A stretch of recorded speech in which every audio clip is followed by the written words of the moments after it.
For some of you. Well, good morning, afternoon, and evening, probably for some of you somewhere in the earth. Wherever you are, welcome you all to the Beijing session of the International Industrial Ecology Day 2022. I'm Zhu Junming from Tsinghua University, and I will host this session. Earlier today, well, some of you may have enjoyed the wonderful events hosted in Sydney about emission and resource in an extractive and consumer economy, and in Tokyo about establishing a carbon neutral and circular society. Moving here to Beijing, we will discuss the link between national green low carbon transitions in China and the delivery of global SDGs. We are now at the midpoint toward the 2030 agenda for sustainable development, but still has a long way to go from achieving the SDGs, especially with challenges and stagnation in recent years. At the same time, China announced its ambition for a comprehensive, multifaceted green transition of its socio-economic development. So how will such national efforts in China and also in other places of the world contribute to the global SDGs? Well, to explore this topic, we are very delighted to have four distinguished speakers today. They are Professor Liu Yonglong, Chair Professor at Xiamen University, Dean of the College of the Environment and Ecology, and Distinguished Professor of the Chinese Academy of Sciences. Professor Liu is a world-famous scholar in ecology, a fellow of the World Academy of Sciences, a foreign member of Academia Europaea and the Russian Academy of Sciences. Professor Shi Lei, Dean of School of Resources and Environment, the Director of Watershed Carbon Neutrality Institute at Nanchang University. You probably all know Professor Shi as the pioneer of industrial ecology and a leading scholar in industrial ecosystem and metabolism. Professor Xu Ming, professor in School of Environment at Tsinghua University. Professor Xu is also the president-elect of the International Society for Industrial Ecology and a leading scholar in sustainable engineering. And Dr. Zhang Jianyu, Executive President of the BRI Green Development Institute and the International Liaison for the BRI International Green Development Coalition.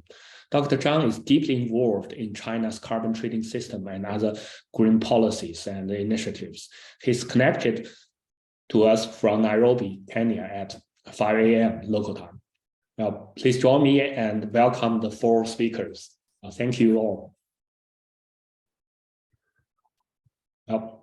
Well, first, for this session, we will first have each speaker talk for 10 minutes while they speak.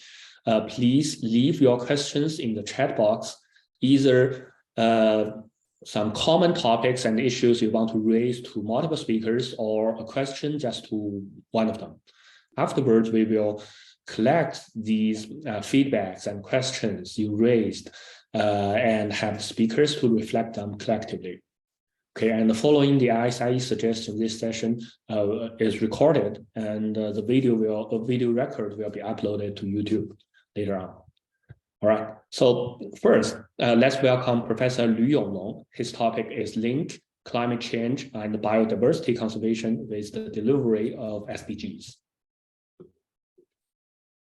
Thank you. Thank you, Dr.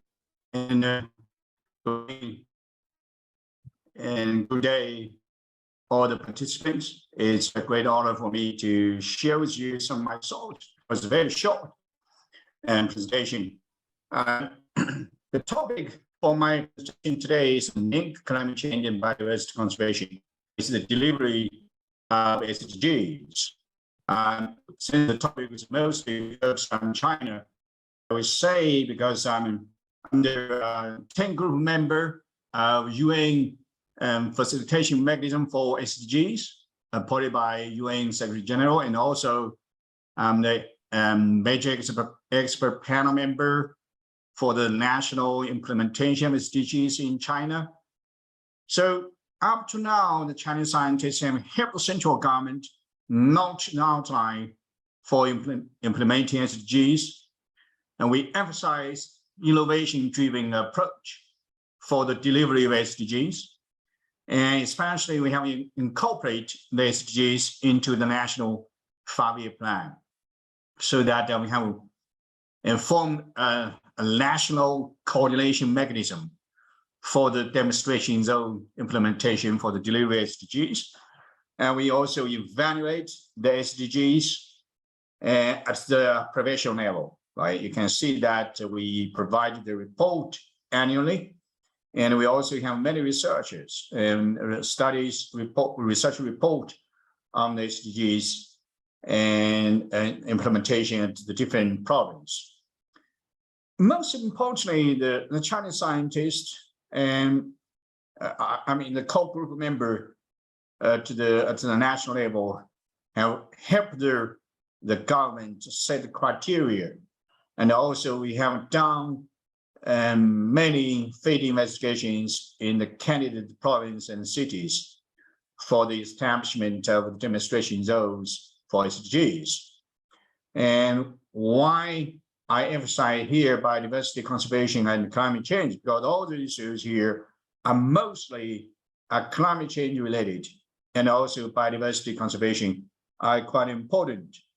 For example, in one of the demonstration zones in Linchang in Yunnan province, the major theme for the demonstration zone is sustainable development of ESC region with rich biodiversity, so that we put the biodiversity conservation as a priority area for the delivery of SDGs.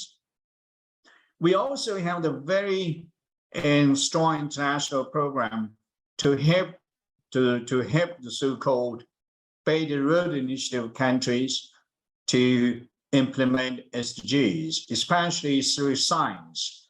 How can we achieve the SDGs through basic science? And we also provided them with the support for the big Earth data. You probably know that we have a group of scientists to provide their Earth data to support the SDGs.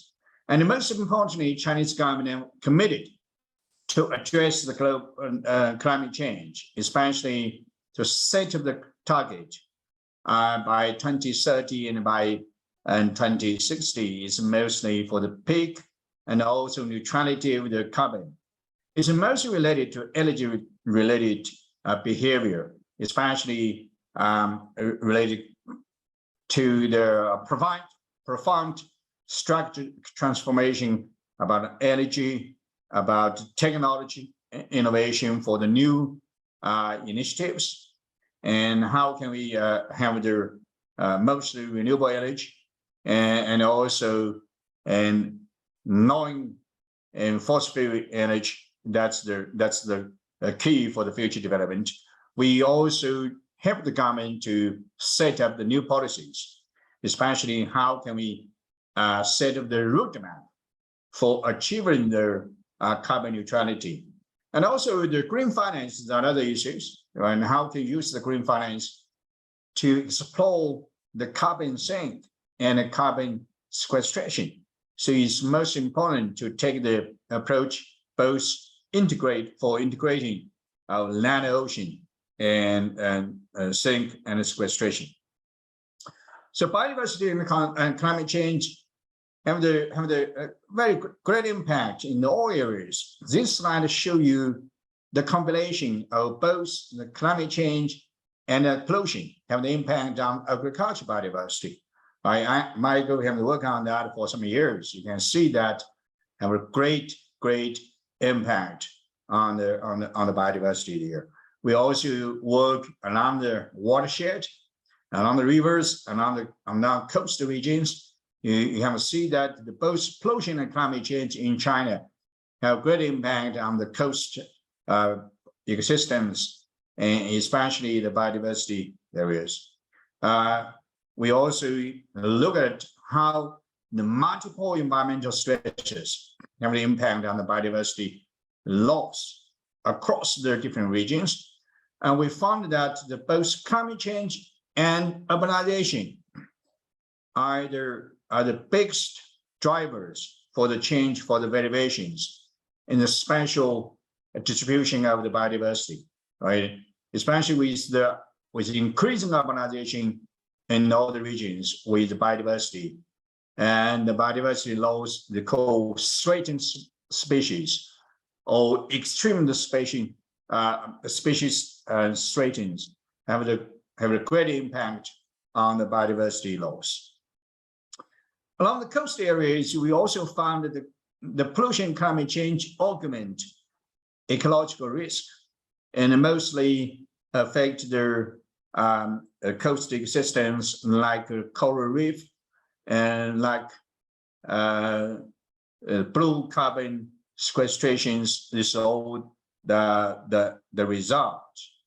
And last year, I was invited by Science Advances to write an editorial on biodiversity conservation in a changing environment. We also think that nowadays, the multiple environmental stresses have great impact on the biodiversity. The climate change is also a major driver with that. So how can we link biodiversity conservation with the carbon neutrality? Is because the biodiversity, especially terrestrial and marine biodiversity, really provide a great pool for climate mitigation and climate adaptation. And finally, it's also very important, how can we provide the so-called nature-based solutions? This slide shows you the forest, agree and the grassland and the wetlands, all other very good areas for land sequestration and also and storage of carbon. So how can we take the measures? I mean, including both land and ocean for the carbon sequestration and carbon storage. That's the final solution. And this is a nature-based solutions. So I mean, this is the area for our collaborations. How can we incorporate all these ideas into the national development plan? And also we can evaluate the sustainable development goals annually, and also with the development goals. Because in China, every province, every regions, every city have their own development plan. How to incorporate the biodiversity conservation and climate change, all other bullies in their development plan, and how can we measure that and monitor that, and how can we share the methodology globally, and how can we devise their index for further development. This is the major idea I would like to share with you. Right, since within 10 minutes, I cannot say too much.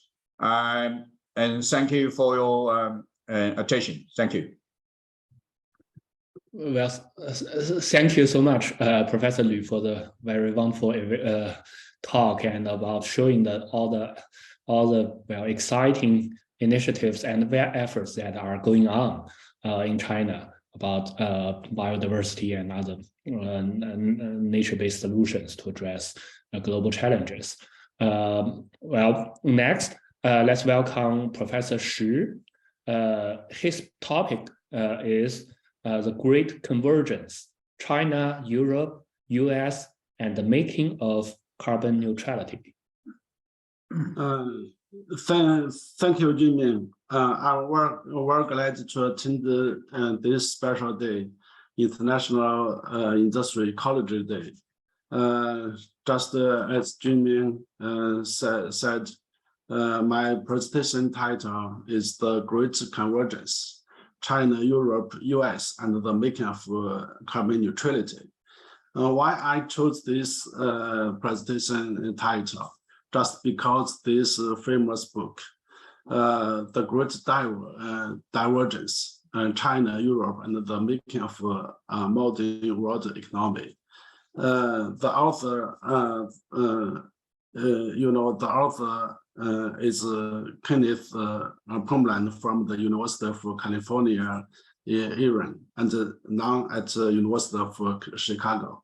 In this book, Pomeland studied the great question, why industrial revolution happened in England, not on the rural delta, the most development area in the world at that time.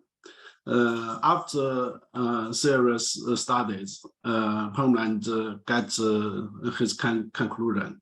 It was just because of coal made the industrial revolution happen, and also make the West and the East world step onto different development pathways.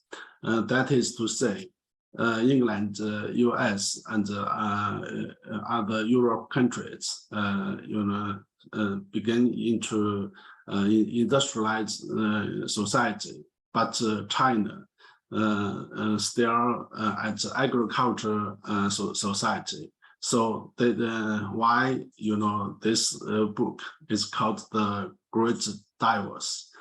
When we look at the trend curve of CO2 emission, we found that the industrial revolution is just the starting point of CO2 emission.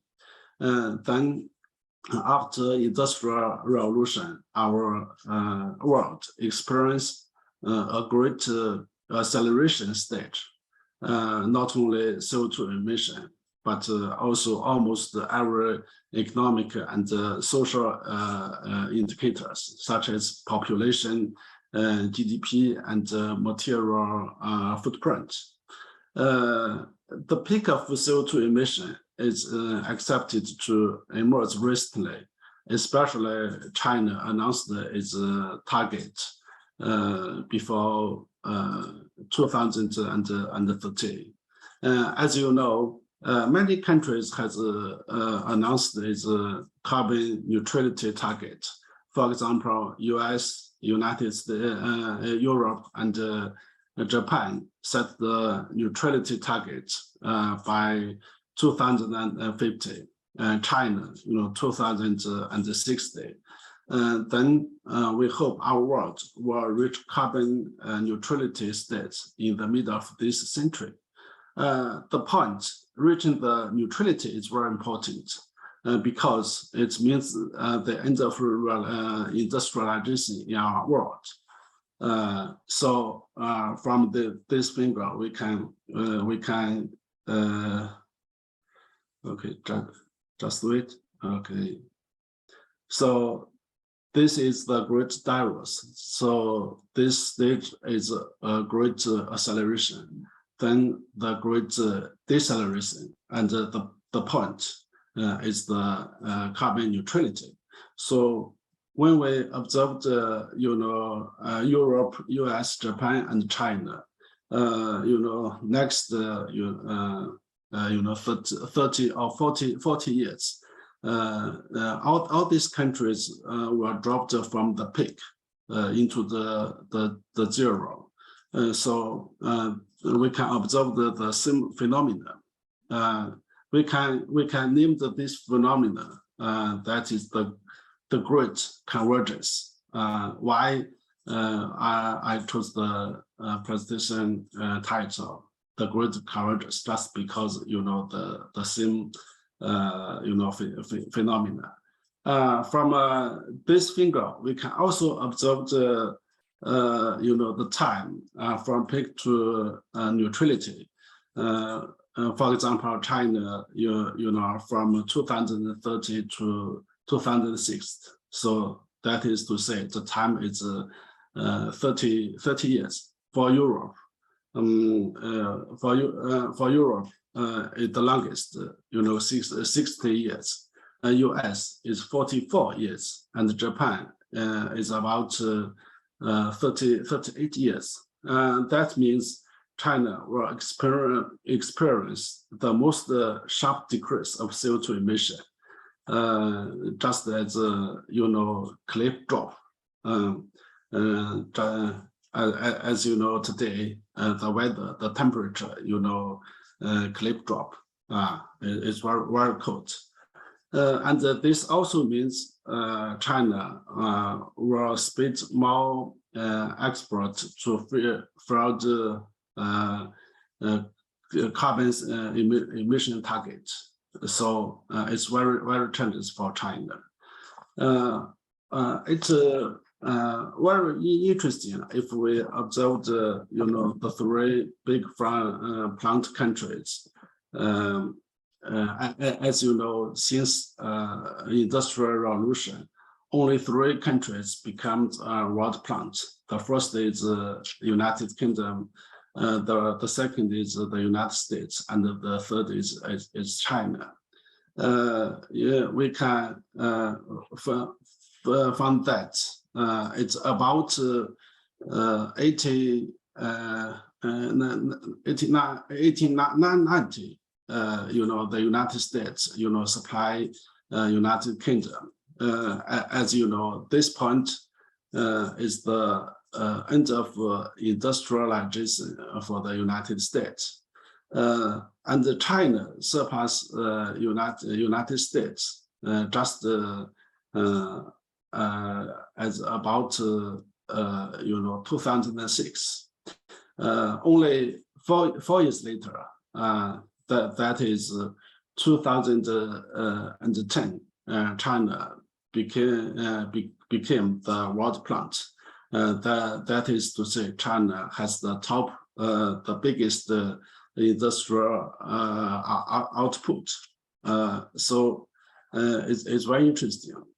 If we link, CO2 emission with the changing world order,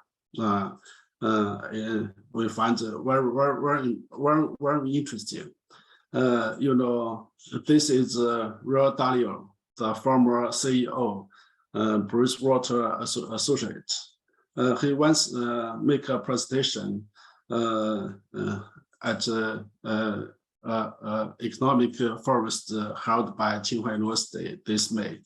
He showed this picture. It's quite interesting. As you know, since 15,000, only 4 countries became the top in the world. The first is China, and the second is the Netherlands, and the third is United Kingdom, and the fourth is the United States. Ray Dalio, point out that behind each turnover, there will be a big political or finance event. For example, at the first turnover, there's a tulip Bible event. At the second turnover, that is very famous South Sea Bible. And at this, we can know the great decrease. So it's quite interesting. But when we take another perspective, especially from CO2 emission, that is what energy and what industry behind the turnover is quite interesting. The first is the wind energy, and the industry is machinery, and the second is core, just as Homeland pointed out before. And the industry is iron and steel. And the third turnover is crude oil, and the industry, leading industry is auto. Now the question, what will happen for the next turnover? If this trend continue, maybe 10 or 20 years later, China will surpass the United States. Now, what energy, what industry, make this happen? So this is a big questions. Maybe this is PV solar, wind energy, nuclear, all their convergence. Maybe we can get some, inspiration from the history of innovation circles. As you know, this is the first wave, the second wave, the third, the fourth, and the fifth. Currently, we at the end of fifth wave and the beginning of sixth wave. So energy and this industry maybe make happens. Not only technology, we also need policy to make carbon neutrality happens. For example, China has established 1+N policy system. One is opinions and action plans. N is from 3 areas. The first is industry sectors. The second is local government, and the third is supporting materials. China also give 10 action plans in these areas. It's very important for China to achieve carbon peak targets. It's very important. Thank you. Hi, Junming.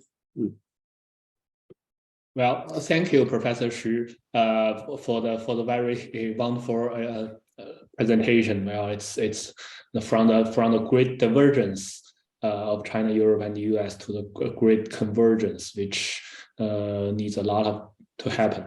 Okay, and next, let's welcome Dr. Zhang Jianyu, and his topic will be Green BRI, Advancing Global Climate Initiative.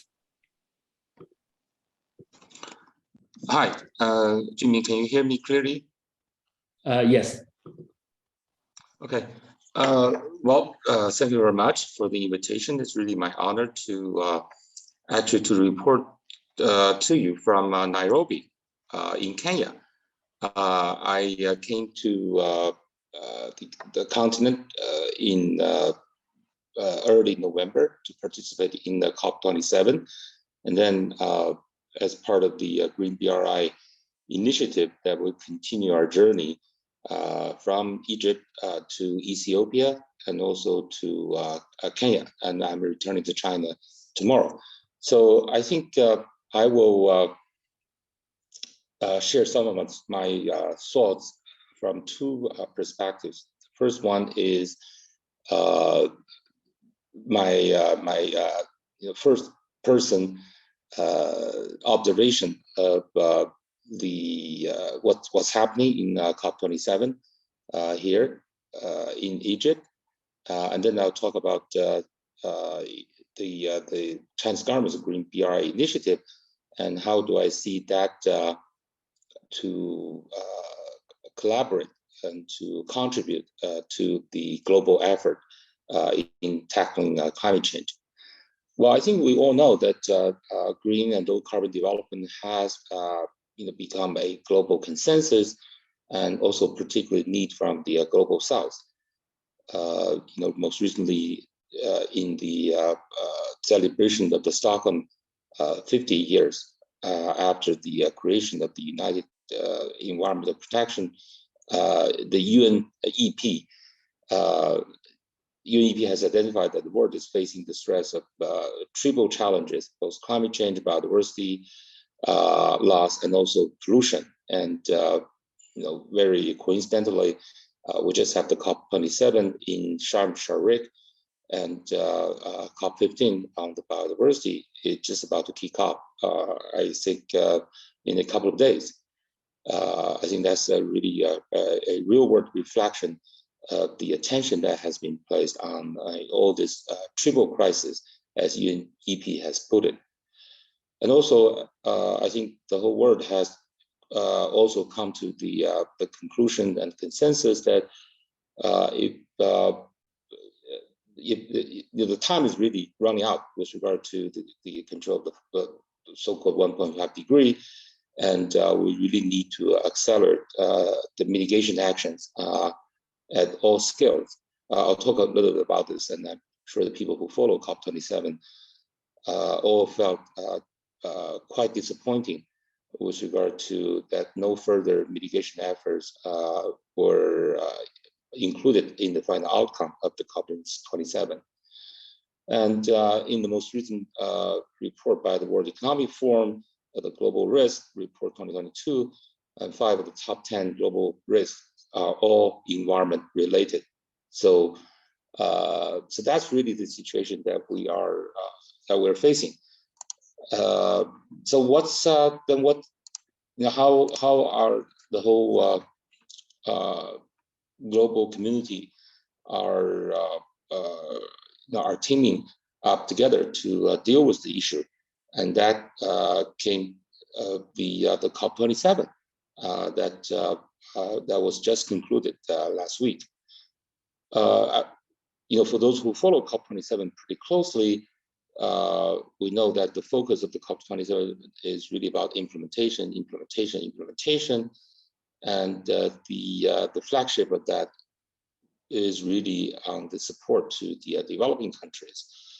And we know that you know, the developed nations commit themselves to the so-called $100 billion in 2009 at the Copenhagen meeting, and that's still yet to be fully implemented. And you know, various countries are short of their commitments, led by the U.S. And I recommend you to go to the Carbon Brief report to look at the deficiencies and the gaps. There's a great analysis by Carbon Brief on that. So, so this COP was really about money, and money is really important. And the way I look at it is there's various actions were proposed at the different levels, and let me just briefly go through them with you. The first level is the so-called the Bridgetown proposal led by Barbados, by their prime minister. And her call is really that we need to reform the global, particular multilateral financial institutions, i.e. the World Bank, the IMF, because, you know, if the multilateral financial agencies is not going to be quickly adjusted their agenda and the focus towards climate change, you know, that leaves very little room and flexibility by the individual member countries, either as developed nations or the developed countries, to take their action, because that's supposed to be what the multilateral agencies supposed to do.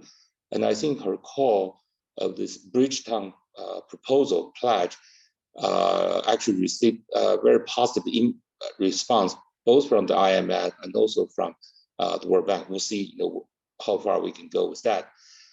The next level, what I call, will be the new, renewed, and also enhanced bilateral collaborations that's led by this so-called GTAP, the new initiative led by US and Japan. And again, the flagship of that is new commitment to the support to Indonesia for energy transition, that in the order of $15 to $20 billion. That is to accelerate the phasing out of the coal from Indonesia. You know, there's some other contributions by member countries.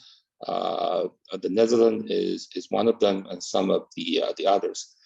The third level, but certainly, you know, those even they're new commitments, but I think they still pale in comparison with the deficiency and the gap that is needed. The third level is what I call the debt relief. There are some countries that put forward new commitments, proposals to try to address and link that relief with climate change.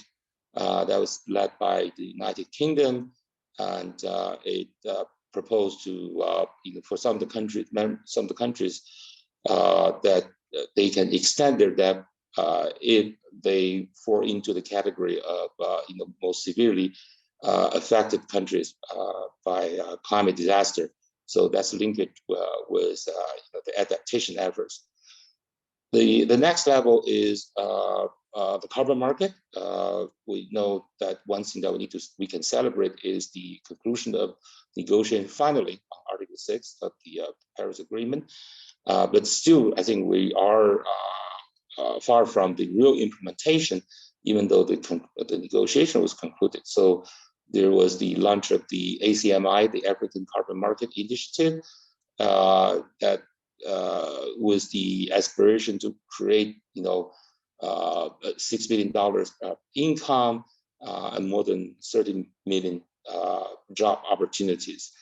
There's one interesting twist there is this so-called energy transition accelerator idea that was proposed by John Kerry of the US, which met with lots of controversies with regard to whether the money that can be generated by the private sector in fulfilling their carbon neutrality goals, and the money will go to the developing nations in, as what is called, accelerating of the existing carbon transitions.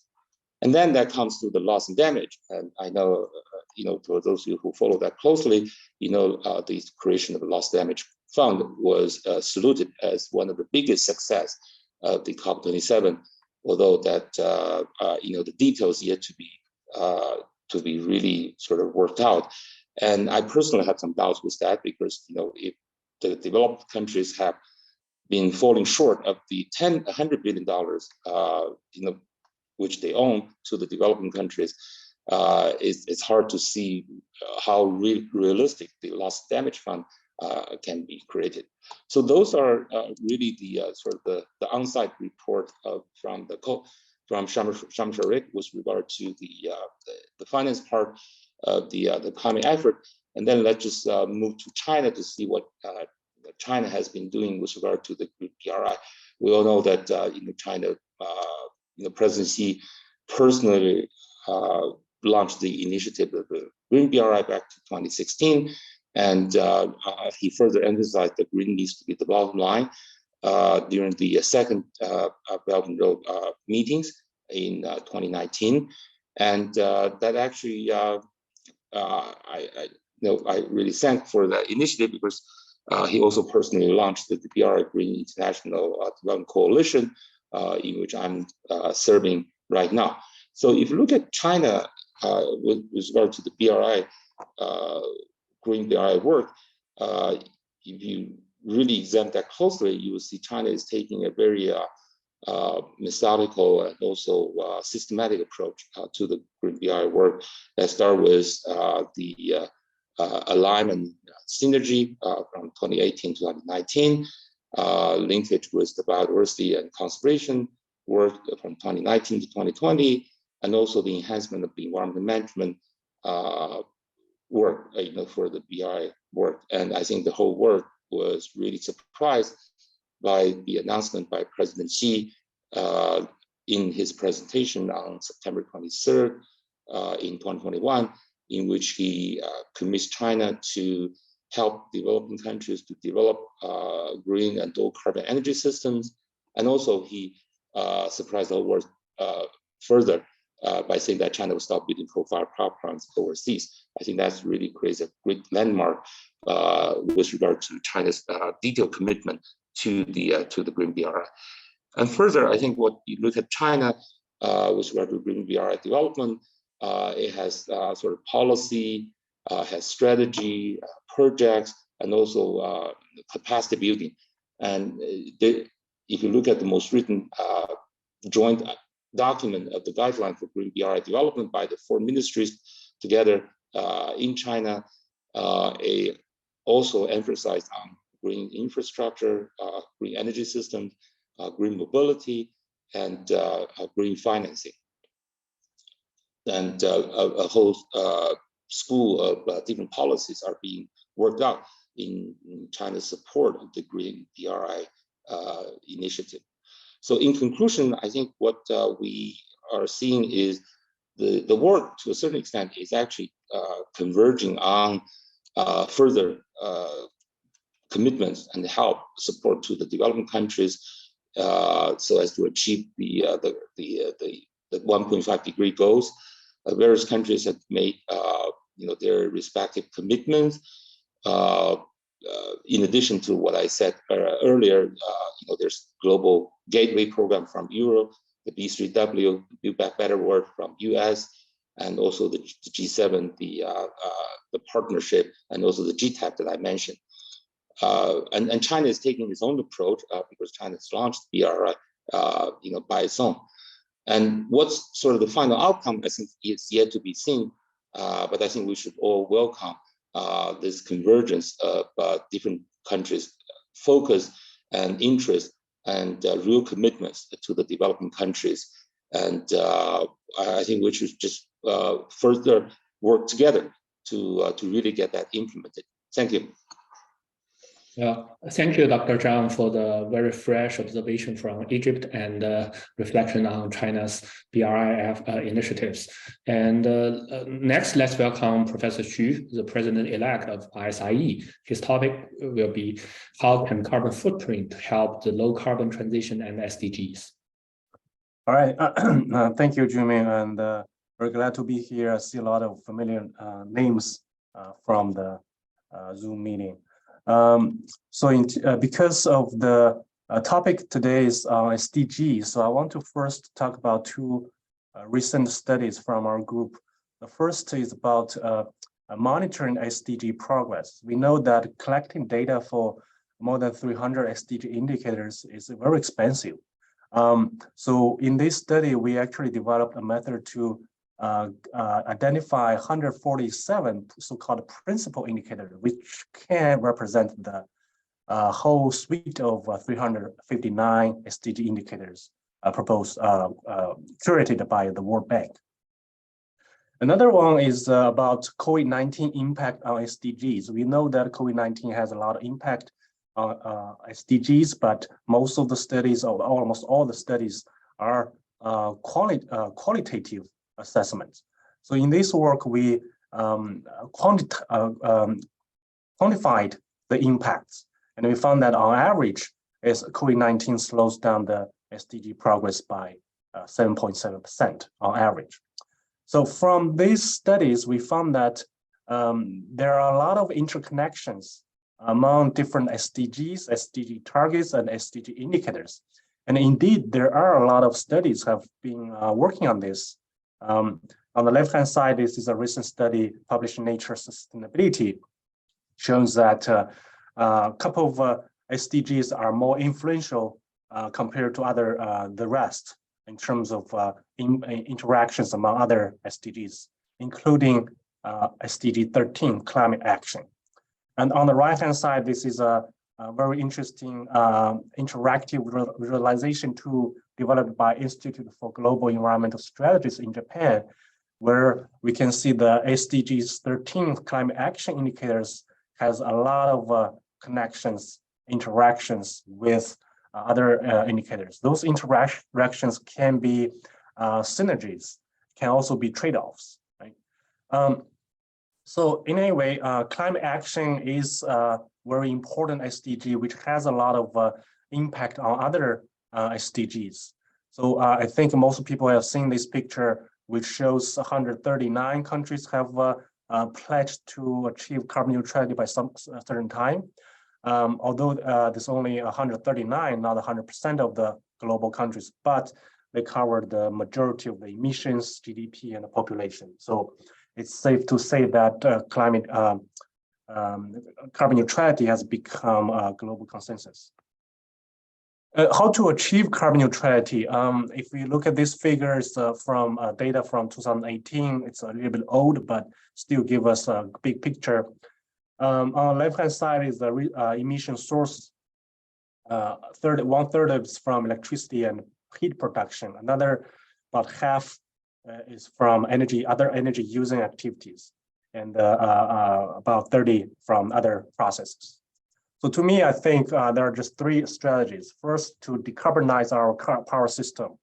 If we make our power system low carbon or zero carbon, this 1/3 of emissions will be gone. Then we electrify our energy using activities. This half 50% of the emissions will be gone because our power system is already decarbonized. Of course, this is will be in parallel. Those actions will be in parallel, not doing this first and doing that next. So lastly, for the other 30%, probably we will just have to doing greening under those industries processes. So, but in anyways, all these strategies need the actions from emission actors.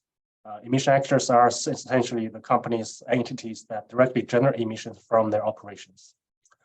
So what are the drivers for emission actors to reduce the emissions? I think there are, broadly speaking, there are two categories of drivers. First, it's policy drivers, which are likely mandatory. For example, the carbon emission trading system, it looks like a market-based mechanism, but essentially it's a policy-driven approach where we have a policy imposed emission cap, and then the market exists just to allocate emission permits among companies efficiently.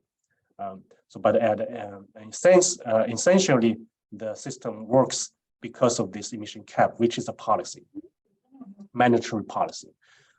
In contrast, there is another big categories of drivers which are market-based, non-mandatory, most likely. Emissions coming from a factory, for example, and the factory might receive pressure from its client that need low carbon products.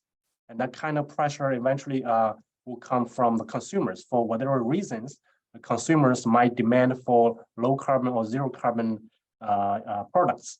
And as a driver, will push, encourage, incentivize the emission actors in the supply chain to reduce their emissions. Right? So in this second category of market drivers, there are some key concepts that are very relevant to industry ecology, life cycle thinking, carbon footprint. If we can reduce the carbon footprint of a product, that means we reduce the supply chain emissions. One day, if all the carbon footprint of all our products are zero, that means we achieve carbon neutrality in all those supply chains. Many international organizations are promoting carbon footprint accounting. In developed countries, mostly carbon footprint labels has increasingly become standard for many products. And there are many international policies, national international policies really based on carbon footprint. Many companies are facing a lot of pressures from their supply chains and also policies to disclose and reduce their carbon footprint. For example, in early this year, GM asked its suppliers to achieve carbon neutrality in scope 1 and 2 by a certain time. Otherwise, they will not be able to be considered by GM as a supplier. In Europe Union, there is also in the process of making a new battery regulation, which will require all the batteries, if it comes into force, requires all the batteries sold on the EU market to carry a carbon footprint label.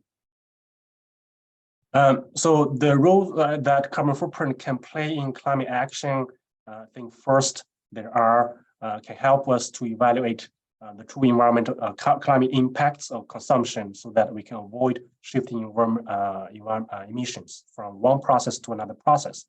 Classic example here is an electric vehicle. We all know that electric vehicle is not zero emission. It depends on the power generation. If we use coal to produce electricity, electric vehicle might not be necessarily climate friendly. The second role that carbon footprint can help in climate action is to inform consumer choices to help them to make climate conscious decisions in their purchases, and also incentivize the supply chain actors to mitigate the environmental emissions, carbon emissions. Labels like this are seen in many products, in many superstores, in supermarkets in Europe, in the US, and also increasingly in China as well. And so again, one day, if all the carbon footprint labels on all the products we see, we buy, we use becomes zero, that essentially means we achieve carbon neutrality for our society. Lastly, I think carbon footprint can help identify key processes contribute to the carbon footprint of the product and to guide our future technology development. So we will know which process contribute the largest to the carbon footprint, and that's where we want to spend our money or spend our resources to make further improvement. So finally, I want to quickly summarize those three roles that carbon footprint can play for climate action, because carbon footprint is a life cycle based approach. So our industry ecology, research and practice have a lot to do with climate action and help us to achieve carbon neutrality. With that, I want to thank you again and looking forward to the discussion. Thank you. Thank you, Professor Xu, for the also very wonderful presentation about carbon footprint and how the pathway to carbon neutrality. Well, I see that there was some question in the chat box from Said of University of Michigan, but Professor Shirley probably already responded to you. And if you have any question, please leave it to the chat box. Well, if not, I will start to ask questions to our speakers as the host. Okay, so let me ask the first question. I think today it's a very nice combination. Professor Lu talked about the great force of the nature to help us, and Professor Shi talked about the great force of industries and industrialization. And Dr. Zhang mentioned the global governance system and some multinational initiatives. And finally, Professor Xu talked about the issue of measurement, calibration of reducing the impacts. So that's a nice combination, but how to combine them? So do you see any gap in combining those efforts from nature, from human society, from our governance system, and scientific measurement and calibration?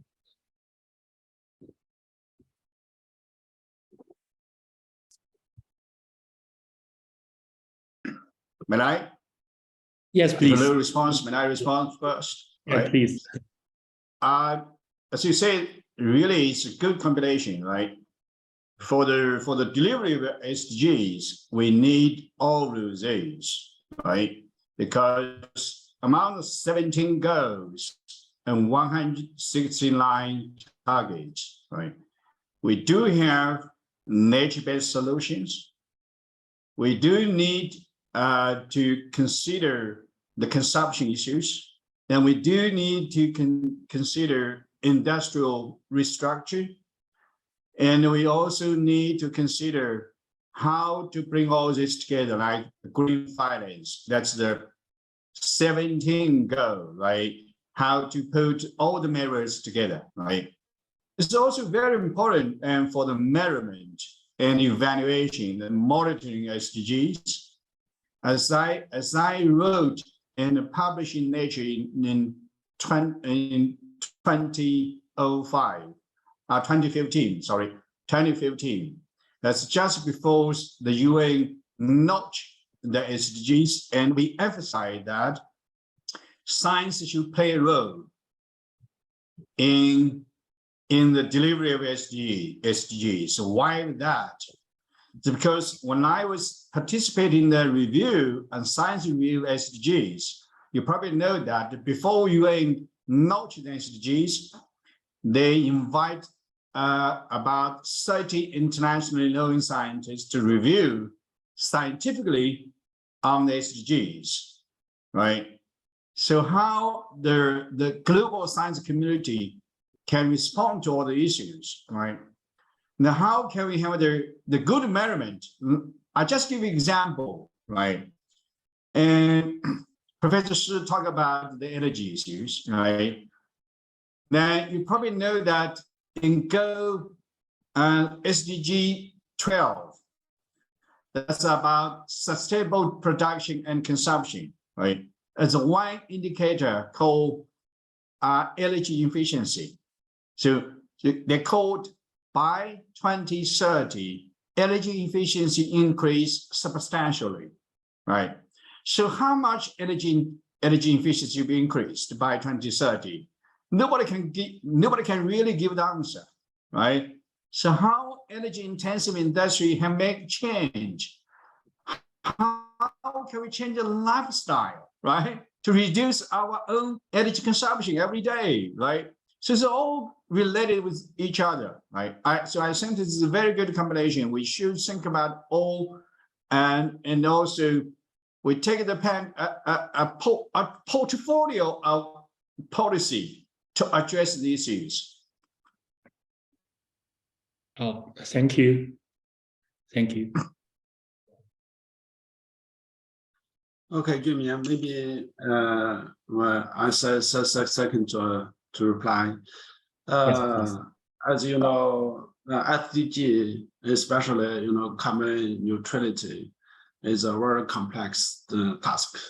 So this is the question at system level.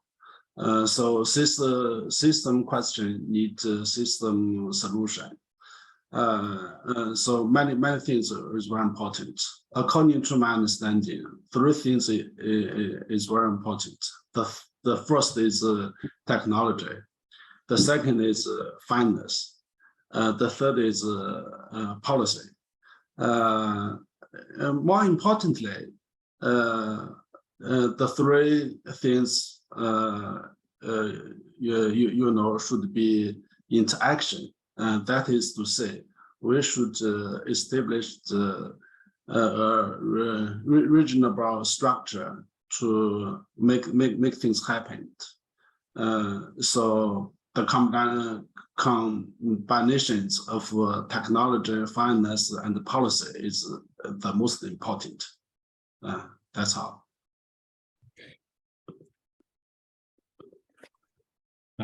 Well, thank you.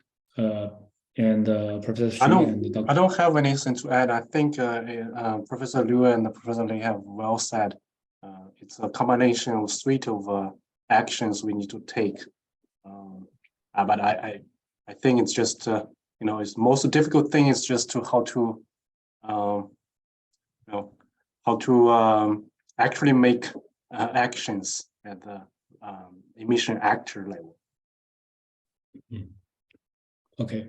Well, yeah, maybe I can just chime in for a little bit of my 2 cents. Is I think what's really missing is the political will. I mean, I think it's very obvious and very clear in COP27 that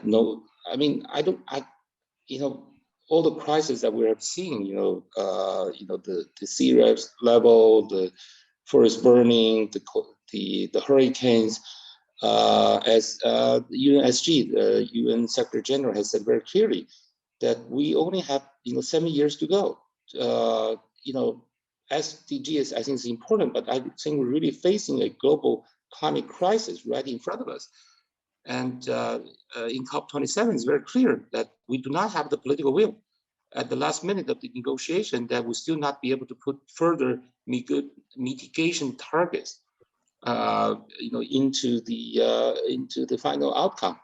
And as I said, I mean, the creation of the loss and damage fund is important and is significant, but we are far from the details implementation. And do you think that's really enough to avert this global climate crisis?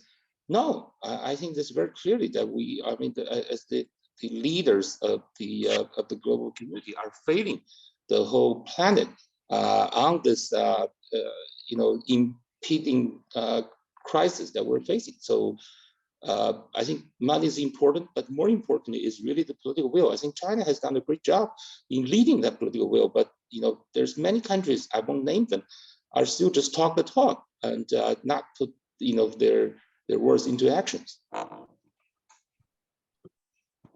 Thank you. Yeah, I think that's very all important aspects: the scientific research, the political view, and the finance.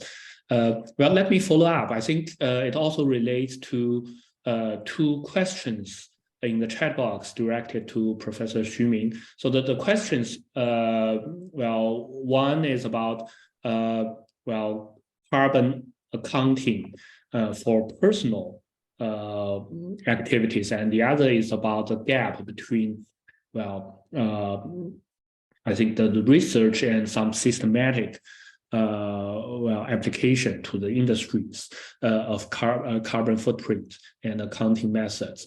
And well, for me, I think I would also want to add up, because it also links to Professor Lu's work. So for example, the questions was about how to account for industries' carbon emissions and about personal activities. But also, I think for example, in Dr. Zhang Jianyu's field about carbon emissions, people also talk about some scholars, probably not Dr. Zhang, but some scholars have the concern that it's difficult for us to engage the CCER from forestry, although it's a big carbon sink, but some people are concerned that that brings a lot of uncertainty, right? So this means the nature also brings a lot of services, environmental services to our climate mitigation, but also we cannot account for their contribution very clearly and very accurately. So probably that's a question to Professor Xu, Professor Lu, and also Professor Dr. Zhang about carbon accounting as a method, and also specifically to nature and its combination to our national carbon systems. Can I go first? Yes, please. All right, so thanks for those questions. I want to respond to them together. So I think carbon accounting is very chaotic as the question put. But we need to first see what we want to do with the accounting. Different accounting methods for different purposes. So if the accounting is to meet national commitments, meet local commitments, and also perhaps participate in a carbon trading system to gain real money, then in that case, we need to have very high, relatively accurate emission accounting approach, either from direct emissions or direct monitoring or from indirect estimation. But the methodology has to be rigorous, has to be able to be verified and transparent. But there is another set of accounting that is not so not for the same purpose. For example, the first question in the first question, the personal carbon accounts. To me, the personal carbon accounts are interesting, and the accounting for personal carbon reduction is merely for encouraging individuals' low carbon behavior. And that kind of behavior, that's the main purpose. So in that sense, we probably do not need to have a very rigorous accounting approach to figure out what exactly is the amount of emission reduced, because our purpose is to just encourage people to take low carbon behavior. So in that case, there are many companies, many cities, including Quanzhou, but also other cities are doing that. I don't think they have the same standard or same approach, but because it's for just to encourage people to use low carbon activities, behaviors, I think that's fine. It doesn't matter too much in terms of amount of emissions you calculate.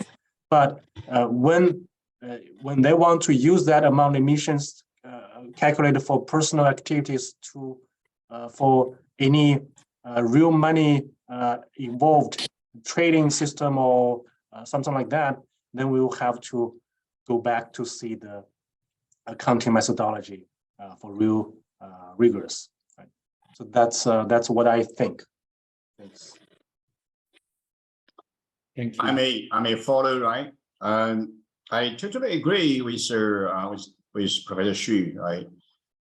In terms of the methodology, even though we have to take the rigid, then rigorous methodology, and we don't have the unified technology or methodology for the accounting for each specific industry, right? I have several PhD students working on different industry sectors emissions, right? We publish some papers, right, including some papers in the leading journals, and we use different methodology for accounting of emissions, of carbon emissions, and from different industries, because the different industries mostly have the different emission factors for the carbon emission, right? It's the first thing first. Then they have to have the first-hand data, right? Even recently, I think there is more recently, right? And we have another paper we published, some and by another leading journal. That's on the logistic issues, right? That's on the logistic transportation emissions. We take the big data sources, and we use the big data source to estimate how much the transportation be used for transporting the goods, especially on online and trading, right? So that means we have to use the different methodology for different industries at the present time. Another issue is for the nature-based solution. Yes, we definitely have the uncertainties about the estimation and how much the pool, right, and for the forestry and for the grassland or whatever, right, and even how the carbon emission really have the impact on biodiversity and loss or biodiversity and conservation. That's uncertainty. I just give you one example. When we published a paper the year before last year, in 2020, in Science Advances, and we saw that the carbon emission in the different provinces, they may have the impact on the biodiversity in that province. But we raised the issue, we raised the point, but at that point was we got trouble with that point, because some of the international scientists who reviewed the paper say we cannot say that the carbon emission in a specific region really have their impact on the biodiversity in that specific region. I don't agree with that, but still uncertainty there. Nobody have the active answer, active response to that issue. And personally, I think that the local emissions or regional emission should have their impact on that local, biodiversity or local scene, whatever, right? But we need to have the further studies. That's my supplement of additional comments. Thank you. Thank you. Junming, maybe I can just add. Maybe I can just add a point. I think the issue is very clear, right? We have a saying in our profession that whatever you monitor, you manage. If you don't have the data, it's hard for you to do anything. And I think with all the global scientific advances and also the improvement in technologies, it's really hard to imagine that we're still struggling with this issue. I give you one example. One issue that's getting more and more attention is the whole methane. It depends on whether you're Americans or the British people, but I just call that methane. But for the methane emissions, which accounts for 25% of the global warming right now, and it's getting more and more. There's new pledges. The 30 by 30. By 2030, we're going to need to reduce 30% of the global methane emission. It's all driven because we have new technologies that can help us to monitor the actual emission. there are multiple satellites. The European Troponin and the U.S. Environmental Defense Fund is launching a NGO-based private satellite to monitor global methane emission. I think that's a really good example that has put pressure on the oil and gas companies to reduce the leakage and also flaring of their methane emissions. I just can't imagine that why we're not able to put all the new technologies, sensors, the chips and monitors, micro sort of sensors into every aspect of both the company's behavior and individual behavior to really help us to monitor this. And also, I really want to bring people's attention to the section 4 of the section 10 of the 20th Party Congress report, in which there's a sentence there actually saying that we need to establish more accurate and robust carbon monitoring accounting system. It's remarkable, right? It's a party sort of Congress report. It goes to the very details of tell us you need to really establish a very rigorous and accurate carbon monitoring system. We just really need to do it. Well, thank you. Well, yes. So that's the direction to go to for more research and more implementation, and also a diverse strategy for different use different functions. Okay. So there's also another question directed to Professor Xu from Wang Wenhuan of Zhejiang University of Technology. Well, it's about SDG 10. Reducing inequality. So I guess after Professor Xu responds to it, it's specifically about reducing inequality of personal carbon footprint. And if other speakers also want to reflect on the issue of inequality and green transition, you can also join in. So Professor Xu, can you respond first? Right. Thanks. Thanks for the question. So I think inequality exists in every aspect of our lives, but we only need to care about inequality when the inequality has a disproportional impacts on different groups.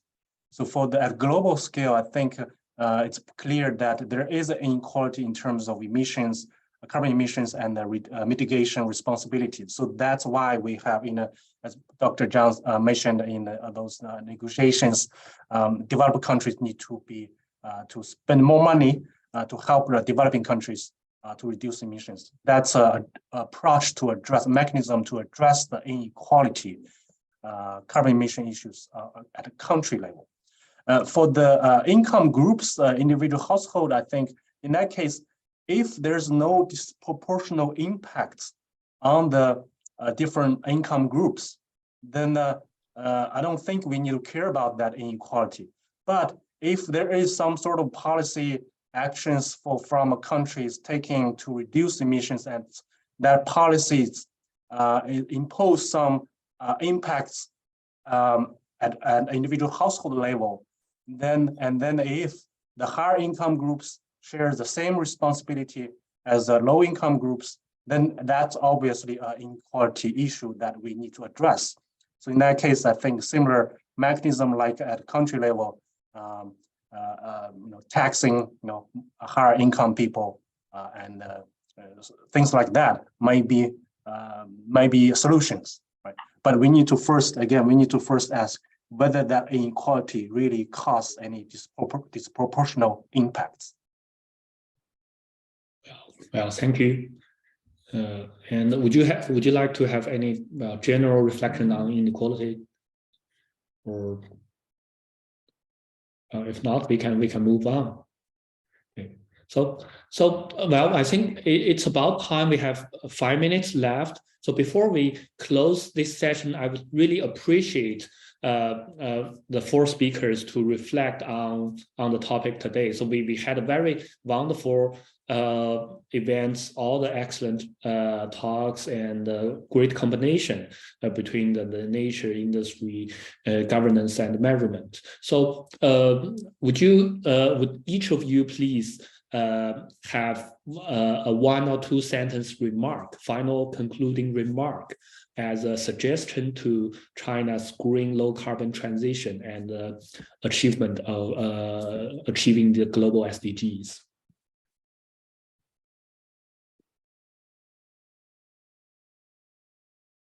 Yeah, I mean, Yes, you please. first. Yeah, to achieve the SDGs is the most important because the sustainable development has become the national strategy of China, right? China take that very seriously. And since 1992, right, China launched the first in the Agenda 21. It's the national level. It's the first one in the world. Then since then, in 1996, China take and sustainable development as a national strategy. So now, after in 2015, and in exactly time 2016, so in Chinese government has notched outline for the delivery of SDGs, and we have a set up 11 demonstration zones, so-called innovation-driven demonstration zones for the delivery of SDGs, and with the different themes. And we have the major cities, we have the resource depleting regions or cities, we have the so-called water resource region, and we have the so-called high altitude and cool regions. So we have the different regions to take it as example for the delivery of SDGs. It's very important to everyone, especially to high quality development in China. I agree with Jianyu that the government commitment is most important, but public participation is also important. So how is it? Because lower carbon transformation is related not only to industry, but to everyone. So from green design to green technology and finally to green development, that's the chain for the delivery of SDGs. So green design means from the idea, from the policy. So we have the green in that, the green context in that. So green technology, we should have the environmental friendly technology to support the implementation of SDGs. The green development, of course, have go through the transformation to lower carbon society. That's my concluding remarks. Thank you. Thank you. So it's about well, not only the government but also the public, and not only globally but also nationally. Well, thank you. And well, with Professor Xu. Okay, I totally agree, Professor Lu. We need green design, but not only green design. We should need great design. Here, I mentioned Lao Tzu wisdom. The three biggest all things of the world. We need ecology wisdom to realize SDG and carbon neutrality. Okay. Well, thank you. Oh, I think it's probably my turn, right? You mean? Yeah. Okay. Well, I think China's best position to lead the transition to a really new global order.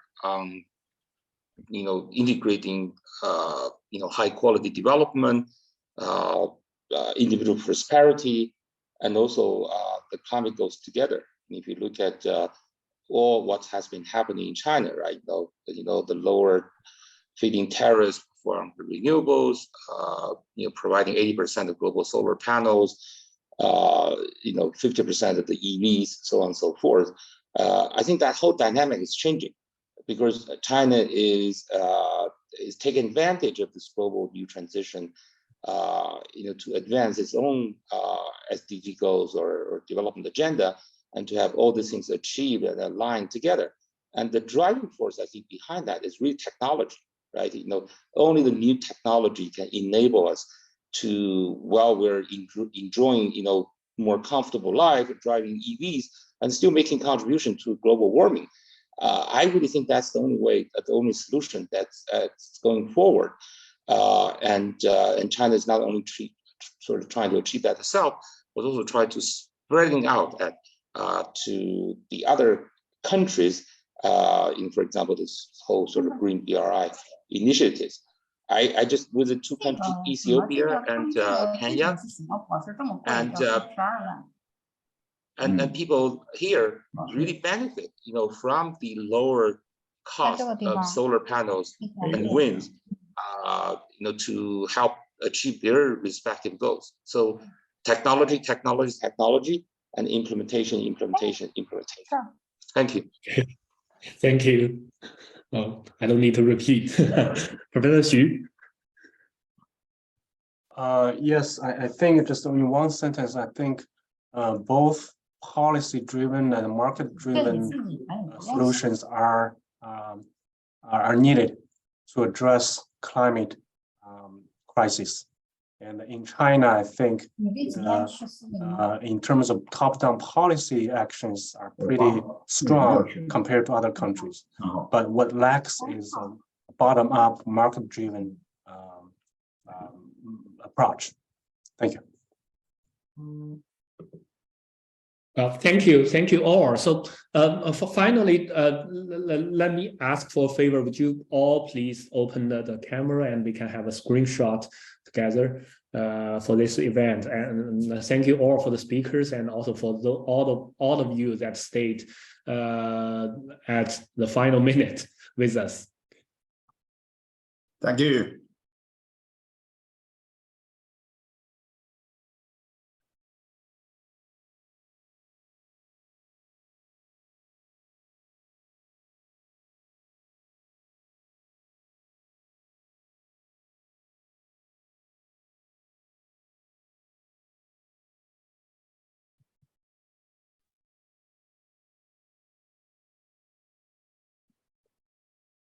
Some of them left.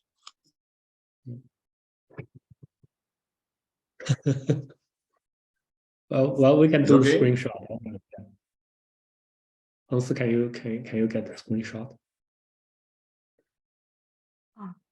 Yes.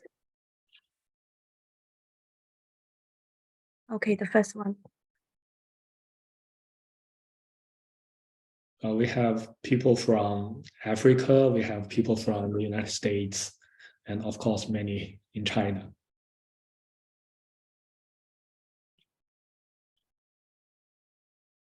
Okay, it's done. Thank you very much. Good, thank you. Well, thank you. Okay. Thank you. Great. Well, thank you all for the nice presentation, and thank you all for attending this. Thank you. Good. Take care. Bye-bye. Good to see you some other day. Mm.